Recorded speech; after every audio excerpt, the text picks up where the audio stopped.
Hi friends! Welcome back sa aking channel. I am May, I am mama who shares cozy vlogs, boodle finds, and of course, a budget-friendly family travel.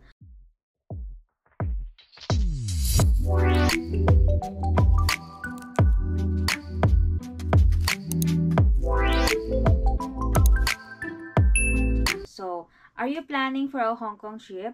In this vlog, i-share ko sa inyo yung aming per person budget from our last Hong Kong trip. From flights, from hotel or Airbnb, and of course, yung mga travel essentials nyo. So, kung curious ka kung magkano yung ang mga budget namin per person, and then of course, for our TP trips, this vlog is made for you. So, let's break down. So, first, yung ating flight o airfare. So, we book our flight in Cebu Pacific. And then, our travel date is around Bermondsyon, which is October. And of course, it's around trip air ticket. And then, that cost around per person is 10,948.50 pesos. And that's include na yung travel tax and then yung baggage namin. So, yung mga walang baggage, guys, maliles pa yon. I think the price is quite expensive, but I think it's still in the mid kasi yung travel dates talaga, which is October, yun talaga yung gusto naming month. And then, of course, alam nyo naman, kapag months, medyo pricey talaga yung price ng airfare.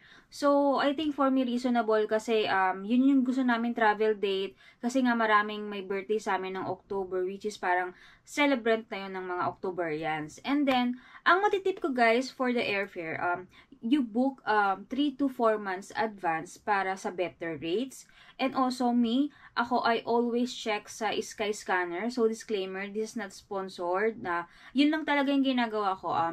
Kapag nagbubook ako ng ticket, lagi kong chine-check sa Skyscanner kung ano yung pinaka-best at saka cheapest rate.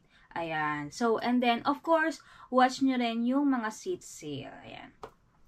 So, next natin, syempre, ito, hindi mawawala dapat, ang accommodation. So, since we are 10 kami sa group, we decided na mag-book via Airbnb, an Airbnb apartment.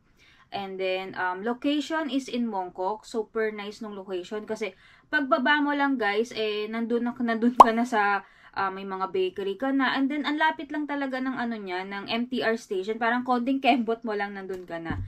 And then, marami rin siyang mga katabing establishments like yung mga grocery. And then, yung mga parang karinderya style na kainan. Ayan. So, that's cost around, total cost is 66,770.94 for 5 days na yun. 5 days and 4 nights. So, per person is around 6,677.09. Ayan, di ba? So, kailangan natin ng math ability. And then, ang matitip ko guys, before kayo mag-book ng Airbnb nyo, always check the review, of course, diba? Syempre naman, ayaw natin yung mapupuntahan yung or mabubook yung Airbnb is pangit. And then, I think, iwasan nyo din yun sa Chongqing Mansion kasi I've heard or nababasa ko rin na sa isang mga community, maraming mga nai-scam. Ayan. And then, ang tip ko lang din sa inyo guys, for the Airbnb, another tip, this is the second tip, also, if pag Airbnb kayo talaga, is makakatipid din kayo in terms of food kasi nga, you can cook there, diba? So, pwede kayong magluto, diba? And then, yun, plus points na yun, makakasave kayo doon. So, since napag-usapan natin yung food, yung third natin is, of course, yung food. Okay? So, food naman, guys, we did a mix of a budget-friendly meals and then plus konting food trip, di ba? Trinay namin yung mga budget resto like yung Cafe de Coral and then yung Camo Cafe. Ayan. So, kung gusto nyong ma-check yung aking previous vlog, kung gusto nyong ma-check yung aking review, nandun yung sa previous vlog. Ayan. So, check nyo yun. And then, for food budget, I think mag-alat kayo ng around 3,500 to 5,000 pesos. Ayan, per person, yes. For 5 days na yon. And then, ang matitip ko sa inyo, since kung talaga kayo ay nagsisave and then budgeted talaga yung inyong travel, especially pag group talaga kayo, ang aking masasuggest, matitip is, magdala kayo ng mga food from Pinas talaga. Like, yung mga madaling kainin and madaling lutuin. Like, yung mga nasa delata, ayan. And then, syempre, instant noodles, yung mga pansit canton. And then, of course, yung coffee or snacks. And coffee kasi, syempre, para makakatipid kayo, guys, kapag almusal na, since meron na kayong kape, and then may mga dala na kayong snacks, doon na lang kayo mag-almusal sa Airbnb nyo. Which is, you can save a lot of money in terms of food talaga. And then, if kayo ay magdi-Disneyland din pala, guys, doon kayo sa may Royal Banquet Hall kumain. Kasi, marami yung serving ng food nila talaga. And then, pwede, since kung dalawa kayo tapos hindi naman kayo ganun kadami kumain, pwede niyong paghatian yun kasi marami yung serving niya. And then, eto pala din, another tip ko sa inyo is, magdala kayo ng tumbler kasi, syempre mahal ang tubig sa Disneyland. So, tumbler is a must. Pwede naman yun, pwede makakapasok yun.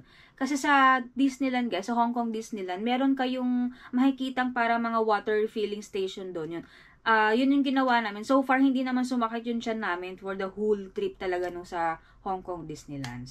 So, ayan, syempre, pinaka-last but not the least natin is yung travel essentials and then yung transportation. So, for the travel essentials, syempre, ano bang kailangan nyo pag pumunta kayo sa ibang bansa? Syempre, ayun yung mga kailangan nyo for the transportation, like yung for Hong Kong, kailangan nyo ng octopus card, syempre SIM card, ayan. So, let's talk about octopus card. So, kami, we opt to choose na magbumili ng octopus card sa mismong Hong Kong Airport Arrival Hall. Doon na kami mismo bumili. Kasi, ang pinurchase namin yung octopus regular card. Bakit? Kasi kapag nag-purchase kayo nun, yung pinaka-stored value niya ng amount is pwede nyong ma-refund yon. Even kahit na meron kayong, kasi kapag doon kayo nag-purchase, meron siyang 50 Hong Kong dollar na deposit and then yung plus amount na 150. So, let's say 200 HKD.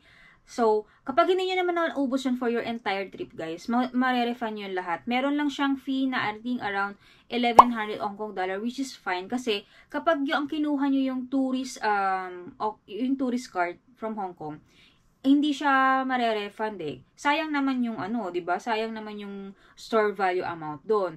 Hindi nyo mare-refund. O kung hindi na kayo babalik ng Hong Kong, sayang, di ba? Since may kids kami, guys, yung octopus regular card, iba yung card, iba yung color ng card nila kasi kapag may mga bagets kayo, especially kids and senior, may mga less sila sa transportation yan. So, laking bagay yun talaga kapag doon din kayo talaga nag-purchase ng octopus regular card sa airport. Ayan. So, for this budget, for the transportation, for the octopus card, I think you allot around same 3,500 to 5,000 pesos per person. Ayan. So, next naman natin, syempre, is yung SIM card. Mamaya natin yung tip for the octopus card. Ayan. So, next is yung SIM card or eSIM sa Hong Kong. So, kami, ang pinurchase namin, guys, is tatlong SIM card. So, dalawang eSIM and then isang SIM card. Kami ni husband and then sa isa sa brother ko. Kasi, why? Kasi, marami namang mga wifi station din sa Hong Kong. So, pwede naman silang makiconnect dun. And then, most entirely, syempre, magkakasama lang naman kami. So, we opt to choose naman lang, tatlo lang kami kunin namin and then mag-hotspot na lang. So, yung sa akin, yung eSIM is cost around 781.80 pesos. Ayan. So, na yun? For 6 days na yun ha, guys. Yung yung eSIM na yun. For 6 days and then yung SIM card na yun is pwede pa sa Macau. If may side trip kayo, pwede nyo siya gamitin. And then, that's only data. Wala lang siyang text. Which is okay naman kasi unlimited data lang naman ang ginagamit mo.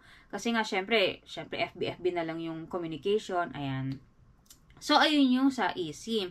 So, ang aking matitip, guys, ang first is for the octopus card talaga is, kunin nyo yung regular card kasi nga, yung stored amount niya is refundable and also, you can use that card again if kayo ay babalik or may plano kayong bumalik sa Hong Kong. Ayan, di ba? Kasi, yung sa tourist card, guys, hindi nyo siya magagamit ulit, alam ko.